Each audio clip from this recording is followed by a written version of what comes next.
You're watching Experience Comic Culture and Sales, streaming live daily to Facebook, YouTube, Twitch, and Twitter. What's going on, everybody? Chuck is back. Sadly, I'm horizontal rather than vertical, but you know what? At least I'm here. At least I'm clear.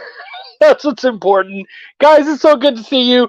We're here on the EXP with Triple T, Talking Treats Trivia. We've got an absolutely amazing show tonight. I've got the man, Ted Sakura. I was able to sit down, hang out with the guy, get into his noggin a little bit, find out all the coolness about his projects and whatnot. So I can't wait to show you guys all the awesome stuff he's got in store. And then, of course, we got trivia and treats right after that. We'll see you right after this, folks.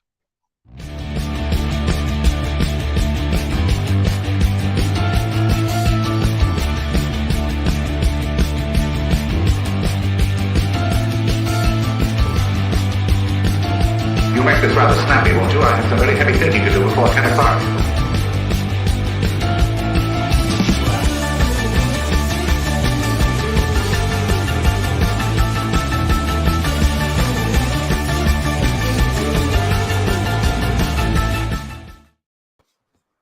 What's going on, Ted? Hey, how's it going? Dude, it's so good to see you. I see some people in the comments right now. Elena, what's going on? Wendy, my excellent partner. Guys, if you're in there, chat us up. Please listen because we've got an absolutely amazing little interview set up here. Ted, we got to hang out at C2E2. I had a freaking awesome time with you. It was a blast, yes. It was. Henri is a very good, surprisingly good host, actually. Yeah, he is. For someone who's always saying that he's owed dinners anyways. Yeah. He's got a real issue with that. I somehow, something about me triggers him with the dinners. I don't know, man. I don't know. But you know what? Enough of him. He's not what's important today. Today's your day. Man, first off, let's get right out here.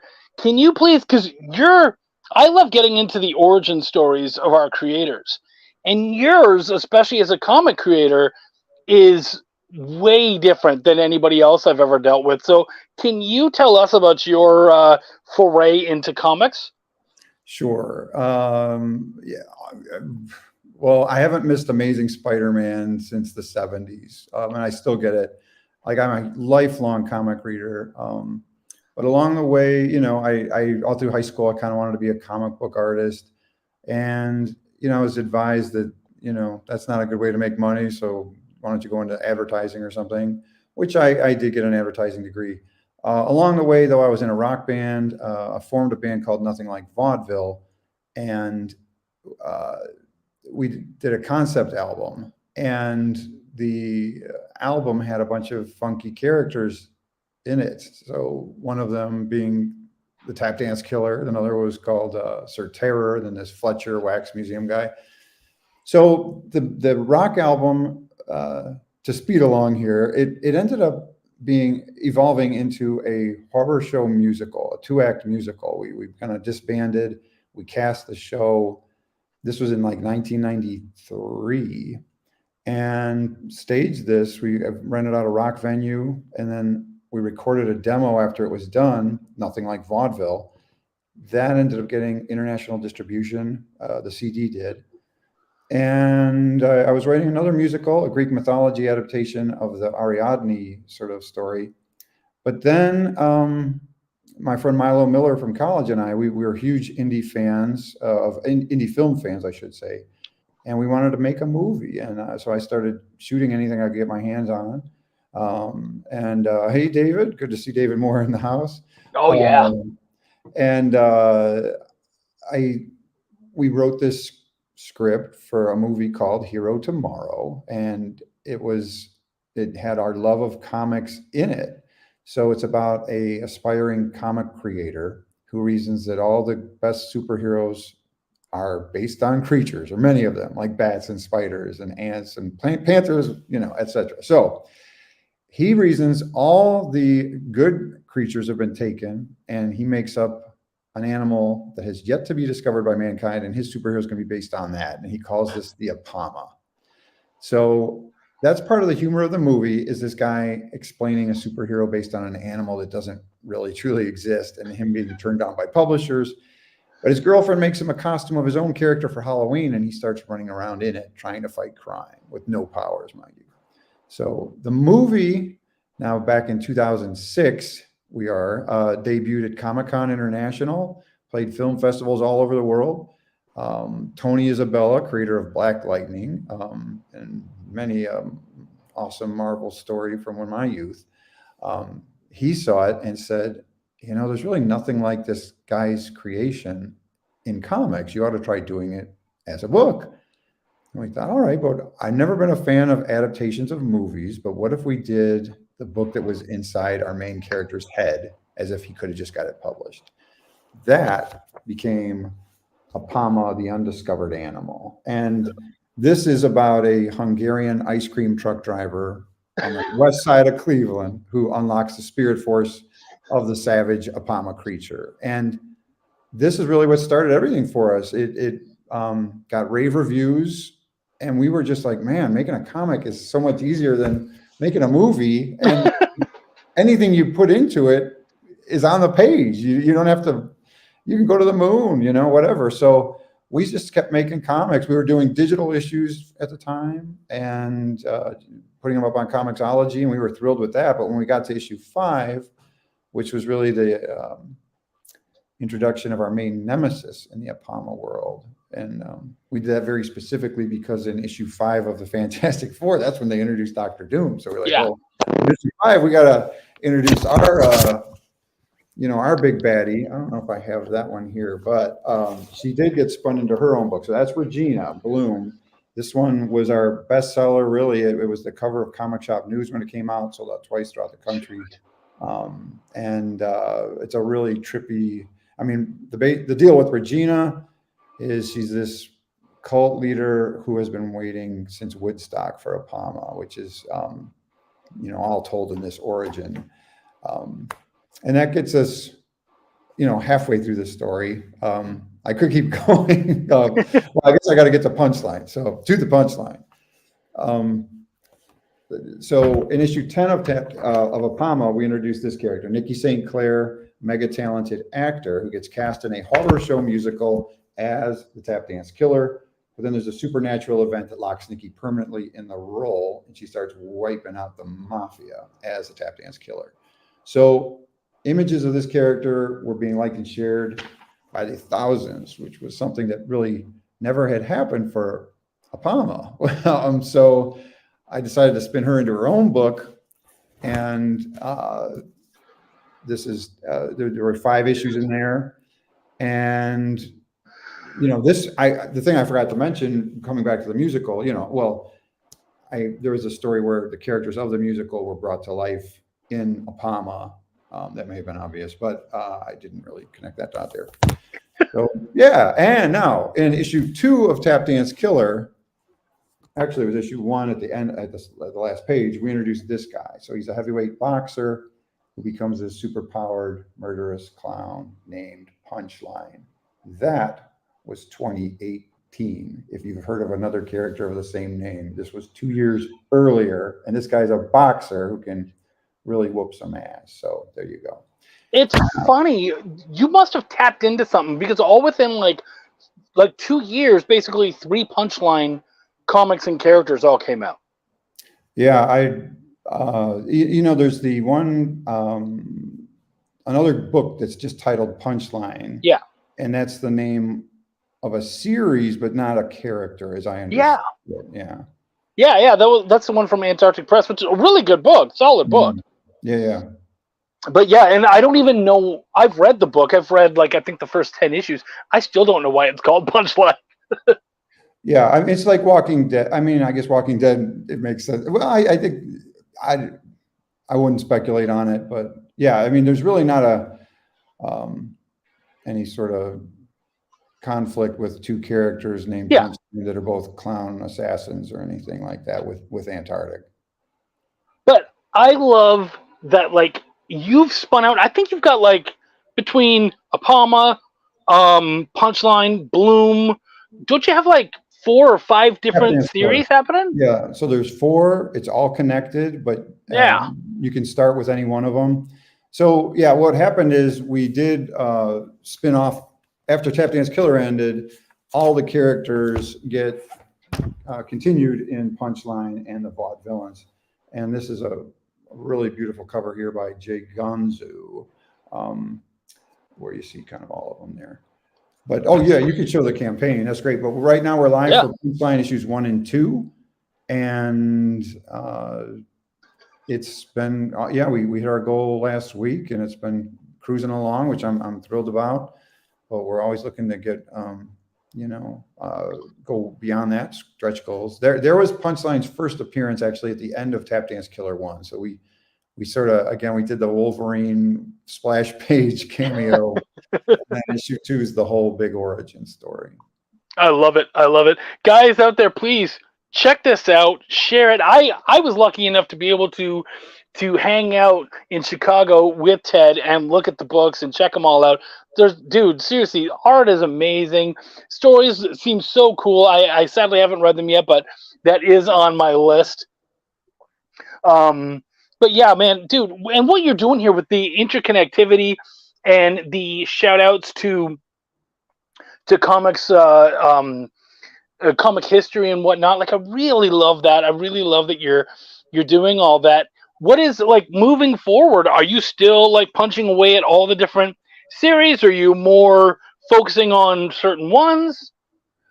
Well, so Apama is still ongoing. Bloom was a miniseries that just told her origin back in the 60s. The rest of our books are contemporary. And we're big fans of like 70s Bronze Age kind of thing. And but we wanted to do it in a modern way. So it's almost, for us, it's like we aimed for something like if comics had evolved differently. So, we still have sort of the thought clouds and things, but it's all contemporary, In fact, in Punchline 2 is the big battle between Apama and Punchline, because he was originally intended as an Apama villain. But then when Tap Dance Killer kind of caught fire, I was like, man, this is a perfect place to introduce this Punchline character. And then, as has happened with our stuff, what I think is like a simple idea, like a boxer who becomes this murderous clown named Punchline. Once I thought about who this character is and what his abilities are, it got a lot deeper. And so we're introducing 2 new characters in this Punchline series. And and Regina, I'm planning to do the Book of Regina, which tells the story of her between the 60s and present day as she's amassing the cult and all the kind of like I'm thinking almost like a magazine type thing that has a lot of different creative teams on it, but it's all her or her cult. So I was really kind of, somebody told me anybody who likes Vampirella is going to love Bloom, and I had never read Vampirella, so I picked up some of the mags, and I really do love Pepe Gonzalez's art, and anything to do with his illustration. But then I kept finding, like, as I go through these stories, they're just kind of tacked in. They could be in any horror magazine. So what I want to do is just it'll all be themed towards her and what goes on. But so much less thematic and more like strictly based on the character. Yes, or I like that. Yeah, or tangential relationships to her, like it could be how a cult member comes into the cult or something. But there's just and Apama's obviously still going. There's another character I want to debut too. So it, for anybody I meet at the conventions for the first time, they're like, wow, you guys have a lot of stuff. And I'm like, yeah, but we, it comes out very slowly over the course of, 12 years here. But right. Well, and as you said, you can pick one and then work your way back. Like, that's kind of the nice thing about it. You can sort of spread out. 100%. Yeah. Because we knew when we did the Tap Dance Killer spinoff, most people hadn't read Apama. So it does pick up exactly where that Apama story leaves off, but there's not even a mention of that story in Tap Dance Killer because I didn't want people to feel like they were missing out. Yeah. It all just, Jim Shooter, one of his mantras was, or I think it was his, any comic is somebody's first comic. And Dude, we literally just going to bring that up. Nice. All right, there we go. No, dude, that's awesome. So, okay. So we're pushing this awesome Kickstarter. We're trying to get it out here. And of course, we're lucky enough to have you here. And as we know, as everybody who shows up knows, after you end up heading out, we do some trivia. And you brought along some really cool toys to show everybody. What are the books that our players are going to win today? Okay, so we're going to do a Tap Dance Killer hardcover, and along with that, which lists price $30, the origin story of Tap Dance Killer from Apama. So these two issues, these two issues will also be included. Guys, that is huge. That's really generous of you. Thank you so much, man. I know everybody's going to be super excited for that. Happy to do it. Can you give us, before you do end up heading out, can you give us that one final push? Tell people why they need to be checking out that Kickstarter and what's going on. Yeah, I mean, if you just go to, I think the link was posted, but if you go to, there it is. Thank you. JD's awesome. Yeah, what we, what people dig about our stuff is it reminds them sort of classic Marvel, but you're not having to catch up with 80 years of history or whatever it is now. And, like Apama 1, for instance, there are no superheroes in our world. It takes place in Cleveland. You see a classic origin story in issue 1. Issue 2, we introduced the first villain. And it was just how we did it. You're on board with the world building. And, that's an experience you really can't get from the big two, and I will say this too, like if you go to our website, herotomorrow.com, there's a reviews page. I mean, if there was a Rotten Tomatoes for comics, we'd be like 99% fresh. We've had over 100 reviews. And so, I mean, it's Jim Shooter, who I'm sure a lot of your viewers would know, gave us this quote about Tap Dance Killer there. What does that say? Can I get it closer? It's like finding water in the desert. Wow. So, yeah, I mean, the thing is we come out slow, a couple issues a year or whatever, but we don't release anything that we don't think is great, because it's too hard to do these things. And why waste our time or your time as a reader? We want you to experience something you haven't seen. These aren't versions of characters in the Marvel or DC universe. I mean, we didn't want to do that kind of thing either. These are, you haven't seen a Tap Dance Killer before, or this brand of villain and Punchline and Regina especially too. So that's awesome. And luckily, JD put Hero Tomorrow, your website up there. So guys, please check out the Kickstarter, check out the website, you even see David Moore in there, one of our biggest guys in here almost every week now. He's talking about how much he loves it and everything. So if you haven't checked it out, please do. As we've all heard, I don't think any of you are going to be disappointed. Ted, dude, thank you so much for coming out. Thanks for having me. Great to hang out again, and looking forward to our next venture. Oh, yeah, absolutely, brother. Yeah, please keep in touch. Guys, we're going to be back right after this with some awesome trivia, and we're going to be playing for some of those amazing books you just saw. See you right after this. Thanks, Ted. Join the party. Head over to our link tree to find all the links for everywhere the experience is all the time.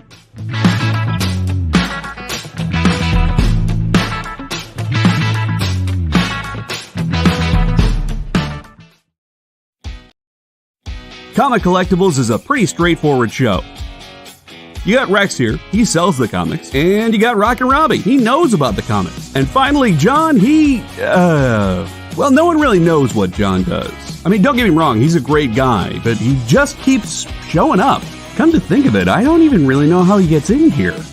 Anyway, awesome comics, rare books, rarer signatures, slabbed books, and amazing cover sketches by Ken Hazer and others. Simple formula, you want the comics, you buy the comics. To sum up, Rex sells the comics, Robbie knows the comics, and John who might possibly be a ghost. I mean, seriously, has anyone ever seen him show up or leave? Comic Collectibles with Rex and John, Mondays from 6 to 8 Eastern on The Experience. Comic Culture and Sales. Imagine being at a convention and going to an interview panel that's just for you.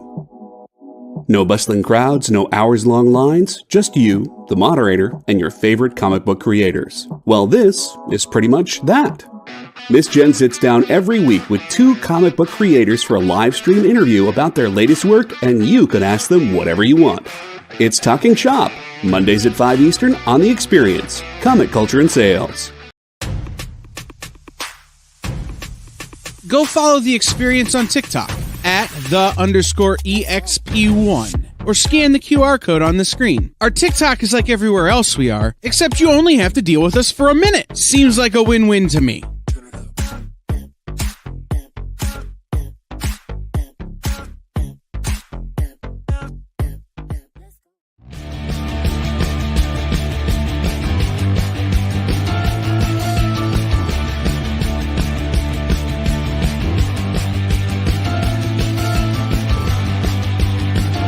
You'll make this rather snappy, won't you? I have some very heavy thinking to do before 10 o'clock.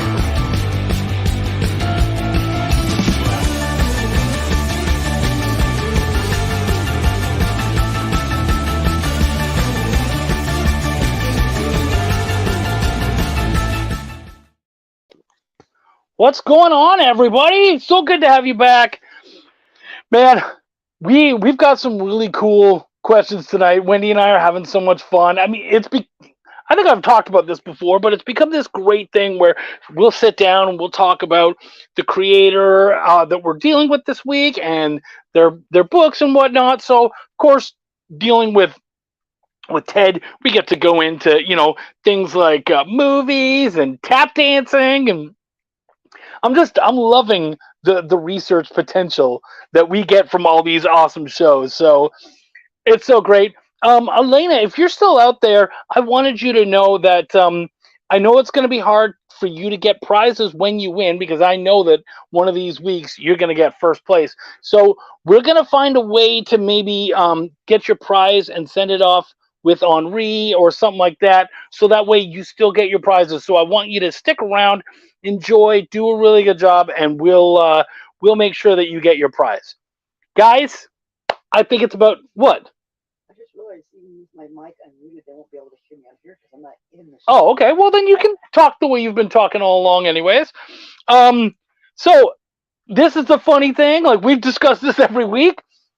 It's not just me. My beautiful co-host Wendy is in the background.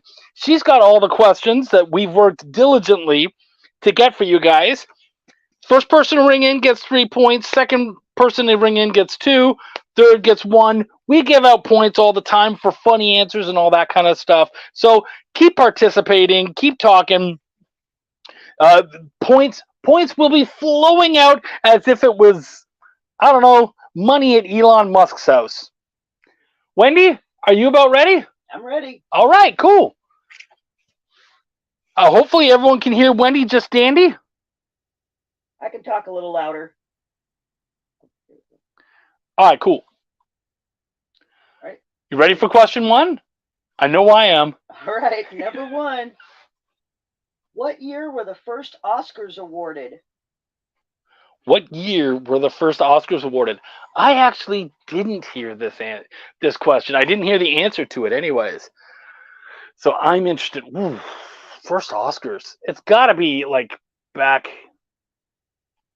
I'm going to guess back in like the 20s or something. Yeah? Okay. See, I'm getting the nod. I'm going to go with my guess. And again, guys, I don't know the answer. This one I didn't actually get. So I'm going to guess 1922. And you would be wrong. I would be wrong. Okay, I am wrong. Canada said 1940. No, Wendy said it was in the 20s, right? Yes. Okay. So it's sometime in the 20s. I said 22, and I am incorrect. I'm going to go 26. Nope. I'm still getting the head shake. What did JD said? Oh shoot, I was just at the Dolby last week too. All right. 1940. We don't have any other answers coming up right now. Well, Steve Vendetta. Sorry, Steve Vendetta said 1933. Steve said 1924. Okay, so far 1933 is the closest. Oh, so it's late in the 20s? Yes. So what are we thinking, like 28? That's closer. Really? All right. Yeah, Canada said 28 as well. They have plaques for each best picture in the entry hallway there. Oh, that's cool. That's so cool. Elena said 1929. All right. Steve, if someone else gets an answer and you think they're right, dude, you can copy that answer. She got it first, so she'll get more points, but yeah. Point that up. Oh, no. Steve actually did 1929 first. Oh, he sure did. Yeah, so Steve's going to get 1929. So he's going to get the 3 points. Elena's going to get the 2. And, yeah. All right, guys. Good job. Wendy? Well, and David gets a point because he answered. Did David Moore answer? Didn't he? Screw it. I almost said F it. Screw it. Give David Moore a point. He was here anyways. We appreciate it. Dude's awesome. It'd be funny if he got points and he got 3rd place and he wasn't even here. All right. What is question number 2, my love? All right. Number 2. In what country did vaudeville originate? Okay, see, this one I do know, so I actually, this was mine. In what country did vaudeville originate? Very interested to see. Wendy got it right away, actually. It becomes easier, if I were to have spelled it, you'd probably get it really quickly. I'm sure it's going to come up fairly fast anyways. It did. It did come up very fast. I thought that might be an easy one, but I was like, I'll ask just in case. It actually became more popular in Canada and the United States than it was in its original country of France. But yeah. Yeah, it was, yeah. I don't know what else to say about that. Okay.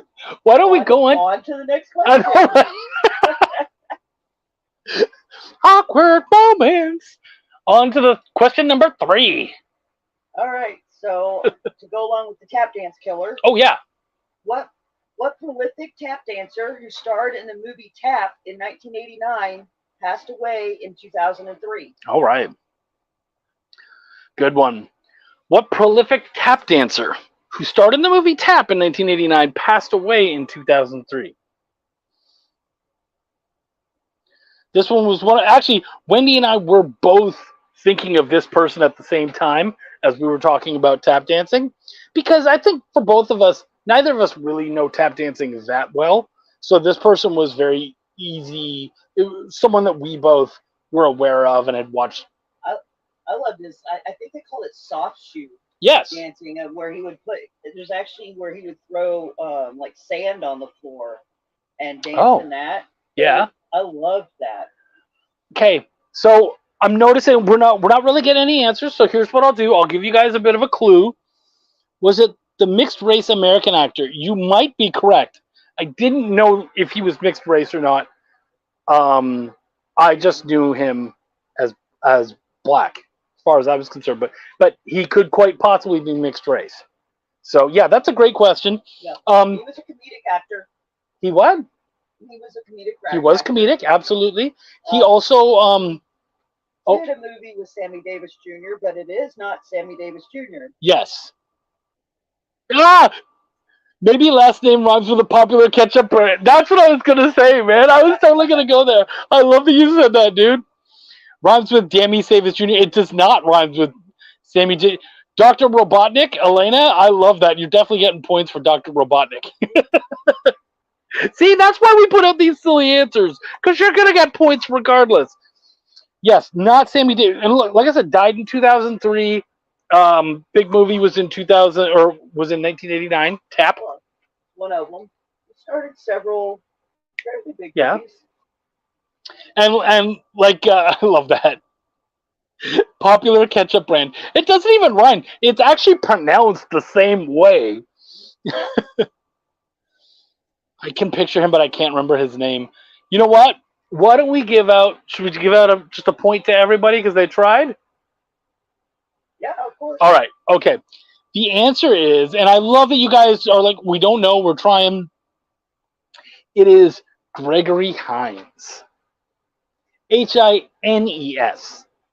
So yeah, very similar to, of course, Heinz ketchup. Heinz, or Z, as you Americans would Edward say. actually said the name. Pardon? Edward actually said the name. Oh, did he say it? Oh, okay. Yeah. Well, then let's give Gregory. Let's give Ed 3 points. Yeah. And then the other guys, let's give them point each. Yep. Okay. Question numero 4. Numero 4. Numero cuatro. Quattro. All right. What comic company held its yearly festival just last weekend? What comic company held its yearly fan festival last weekend?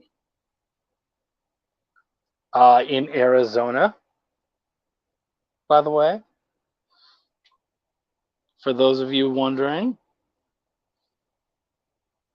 I don't know if he didn't die of AIDS. No, He died from a liver tumor. he died from a liver tumor. Yeah. So yeah, what comic company? There we go. Did someone get it already? Yep.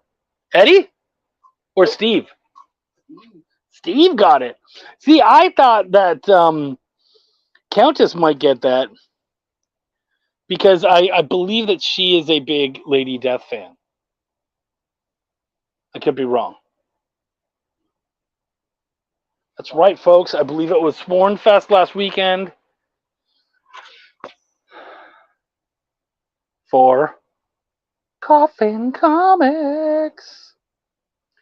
We have that's see and JD put it up there too. JD, you're so awesome. I gotta run. It's storming out and don't want to blow my laptop. Night, Ed. Right. Always good seeing you, homie. We'll hopefully see you next weekend, buddy. All right, we ready for the next one? I'm ready for the next one. Sorry, I was laughing at Kennedy. Now I know what Lady Death is. That's great. Okay. What animated character has gone by the pseudonyms Dr. Sunny Sunderson, Jenny from the Block, Reaganomics Lamborghini, and Ricky Spanish? I had to do this one. I am such a huge fan of this character. I would argue very hard that he is probably the greatest cartoon character of all time. Just as far as like his hilarity and the things he's done, and dude, I love this character. The show is not like I love the show too, but it's not a huge show. But yeah, we'll see. So the characters were Dr. Sunny Sunderson, Reaganomics Lamborghini, Jenny from the Block, and Ricky Spanish. What are some other characters? Oh my gosh, there's like hundreds of them. Literally, I know he's got over 300. I believe they said at last time I saw it counted. He is most known. I'll give you guys a huge hint. He is best known as Uncle Roger. Well, yeah, but they still have to try to like, what show is he from? What's his last name? What show he's from? We asked his name. I don't know. I'm fine with that. I'm helping. We're having fun with everybody. Did we seriously get you guys on an American Dad question? Oh man, Oh, yeah, that was another one. what was that? It's Nigel. showing up for you quicker than it is for me. David said Nigel. That was another character that he did. Oh, Uncle. Yeah. Yep. Oh my gosh, dude, so many characters. That's right. It is. Do we have it? Did anyone else answer? Well, we'll give David Moore the 3 points. It is Roger Smith from American Dad. I love that character. Oh my gosh! And if you don't know who Ricky Spanish is, look it up. Uncle Roger is animated? Oh, no. Different Uncle Roger. You're thinking of the TikTok star. No, this is Roger Smith from American Dad. That one might have been a lot harder than we assumed. Wendy, what are we on? Number 5? We are on number 6. 6. Whoa. And again, we're playing for the hardcover version of Tap Dance Killer. Yeah, yes. Yes, and then the first 2 appearances of Punchline from Ted Sakura's amazing books. So, dude, it sounds like it's around like a $40 value. Pretty amazing prize going on. So, yeah. Oh, American Dad. You never watched? Oh, dude! If you get the chance to just look up any stuff from Roger from American Dad, you will laugh your balls off. All right, sorry. Question 6. All right. Number 6. What American city is considered the rubber capital of the world? What American city is considered the rubber capital of the world? We did this one because, and it didn't get mentioned in the interview at all, but our good dude, Ted Sakura, is from this town, this city. If that helps anybody at all. That's a really good guess, Steve. Oh my gosh. Dave Moore comes flying in right away.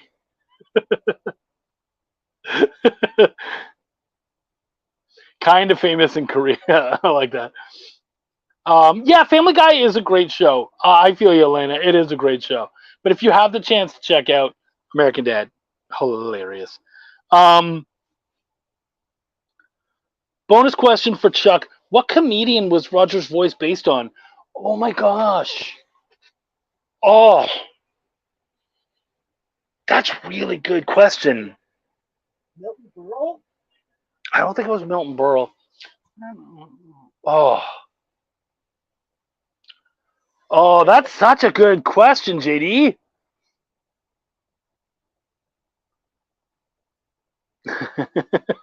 So David Moore definitely got that one. Whoever wants to jump in and pick the same answer, go ahead, that guys. makes so much sense. Paul Lind, yeah, I think you might be right there, David Moore. Yeah, dude, that's a great question. JD, who is it? Because I don't know the answer. Well done. It's Paul Lind. Oh, it was Paul Lind. Oh, great job. I'll just go with Detroit as well because car industry. Okay, that's fair, guys. We'll give you guys each a point. However, it is Akron, Ohio. Huh? David got 3 points. David does get 3. And that's correct. Yeah. Steve and Elena will get a point. Yep. Absolutely. So you know what? Why don't we do question 7, and then we'll go into a sweet break. All right. So who smoked a joint on the roof of the White House? So, and this is become, it's true. Who smoked a joint? Because tomorrow is 420. Who smoked a joint on the White House roof? Caitlin Granby, hello. Feel free to jump in and answer any of our trivia questions. We've got some amazing prizes going on, Caitlin.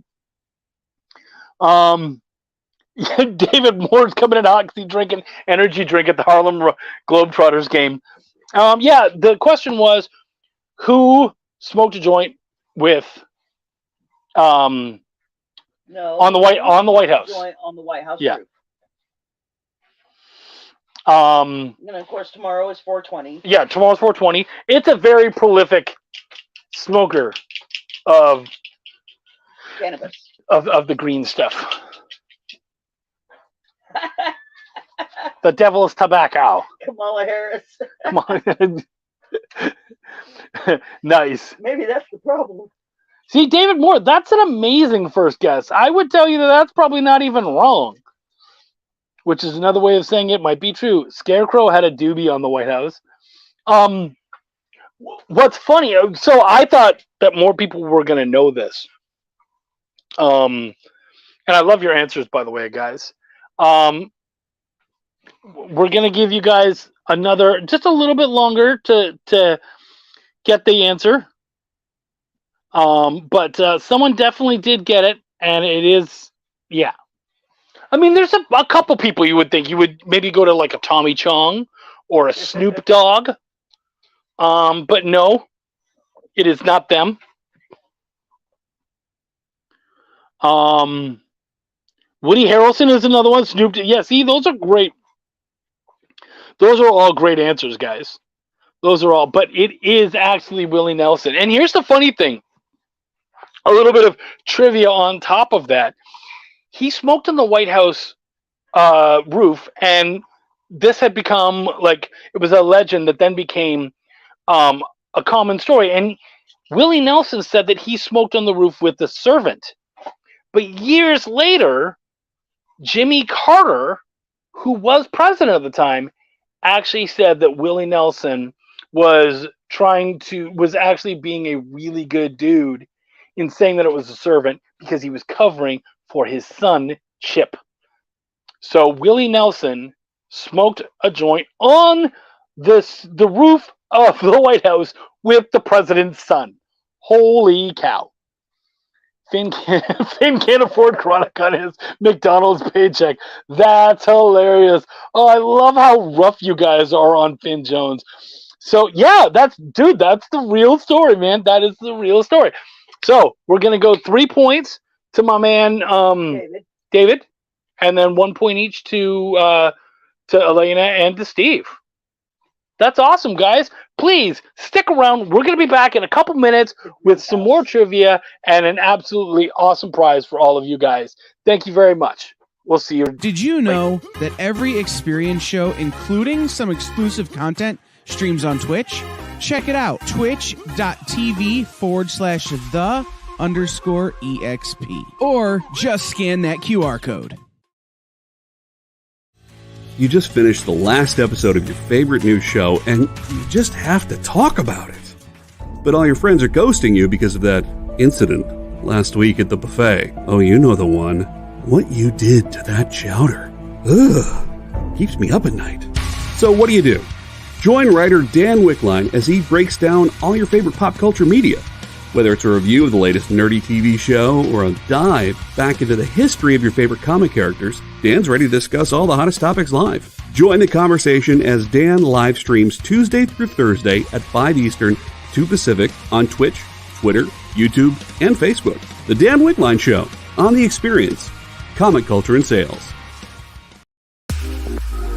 You know how when you go to Comic-Con, after Comic-Con, you go to the hotel bar, and there's a whole bunch of people playing music and dancing, and you've got Pikachu and Lara Croft Tomb Raider doing the cha-cha slide just down from Deadpool and Batman and Wonder Woman? That's every Saturday night over on the Experience Twitch channel. Join Taji Beats for the EXP Dance Party, exclusively on Twitch, twitch.tv/the_EXP.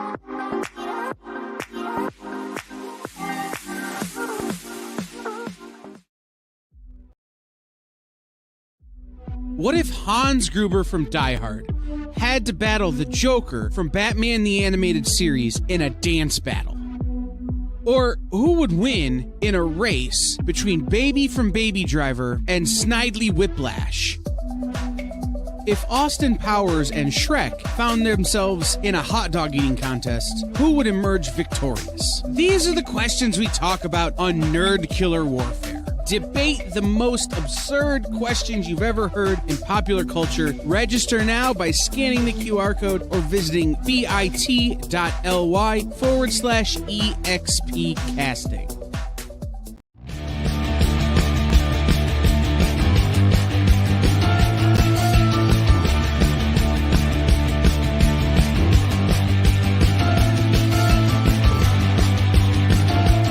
make this rather snappy, won't you? I have some very heavy thinking to do before 10 o'clock.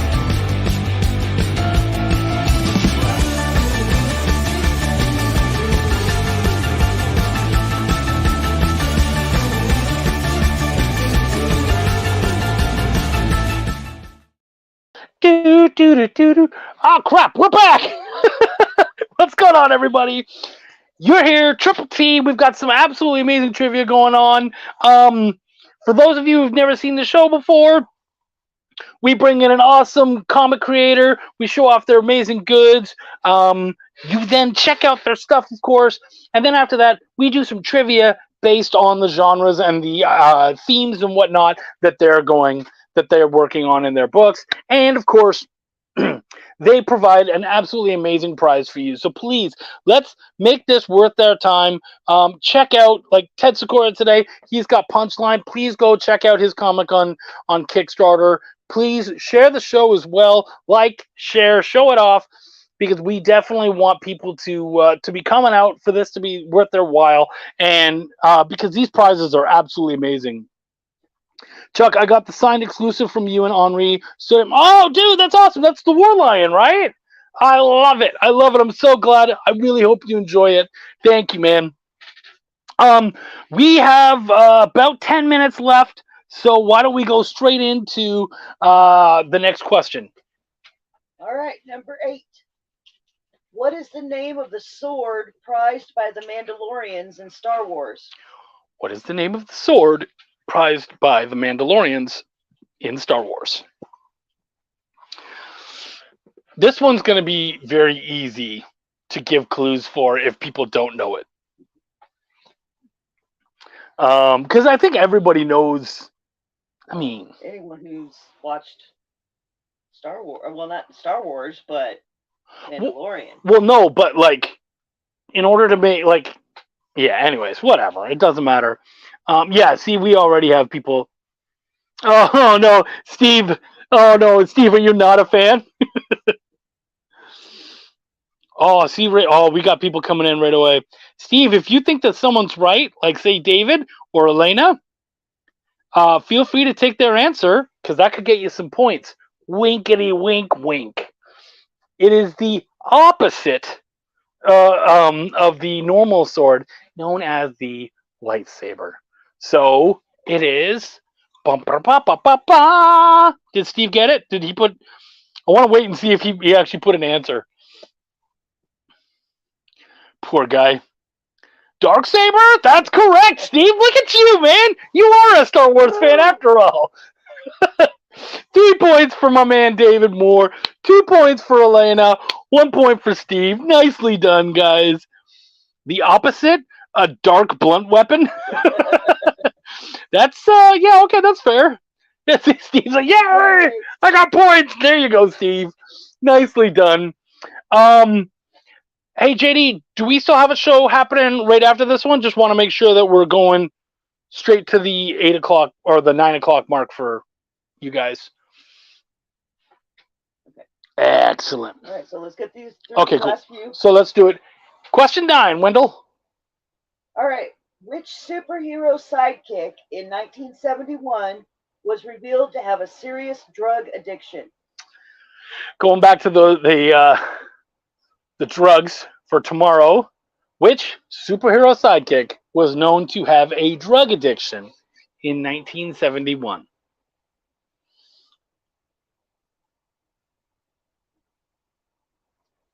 Nice. And of course, the character ended up on a TV show, and I don't think they ended up giving him the drug addiction, though. And of course, they didn't end up.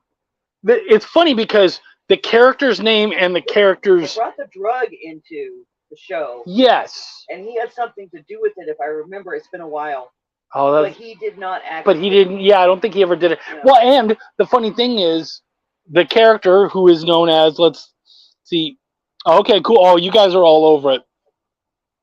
Yeah, that is a very famous cover. You're right. The character known as Roy Harper was in Arrow, but he didn't go by Speedy.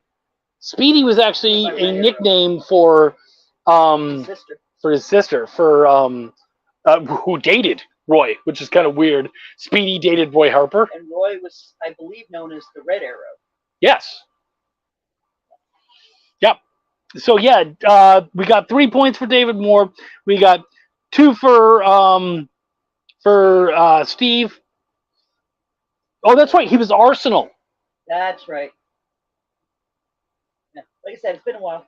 Yeah, dude, it was a really good show. You know what? Wendy watched that first season without me. I was not excited. I'm not a big DC guy.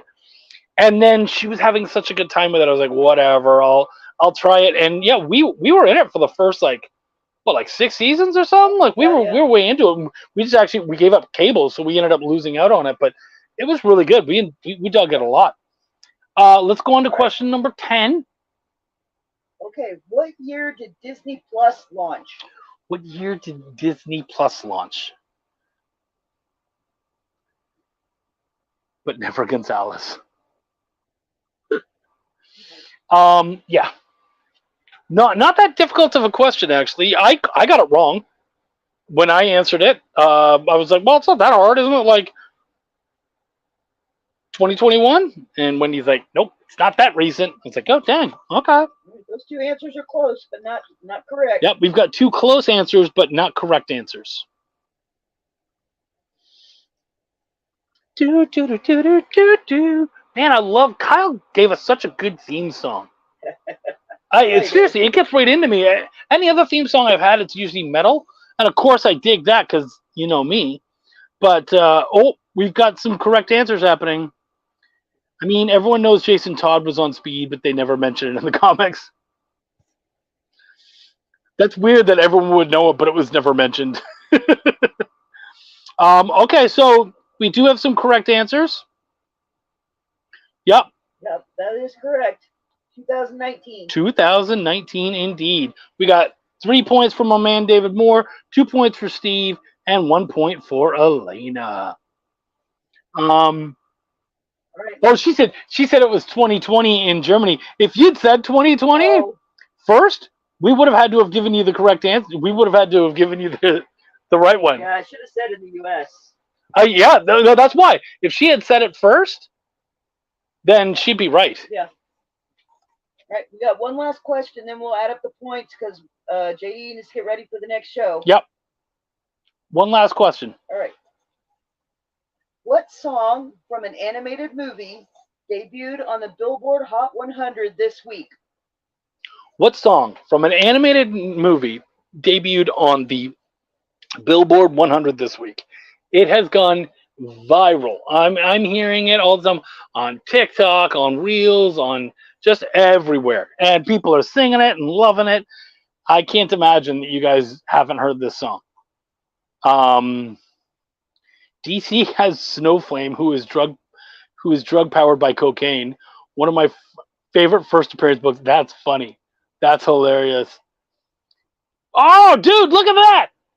Elena coming in. Nice.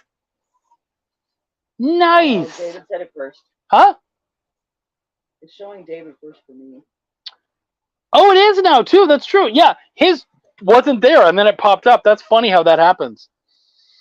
Yeah, David Moore had that Peaches song. That's right. Jack Black's Peaches from the Super Mario movie. Dude, that's a fun one, man. And it gives the character some. I haven't watched the movie yet, but it gives the character some interesting sentimentality, and it does make sense in canon when you've like played the games and whatnot. Yeah, I've seen it everywhere. Yeah, absolutely. Absolutely. All right, cool. So we got 3 points for David. We've got 2 points for Canonis. Thank you. Yeah, no, you guys are awesome. Kids love it here on campus. No doubt, man. Dude, it's a hilarious show. I really do want to see the movie. And, I mean, come on, Jack Black. Great singer. Absolutely hilarious, dude.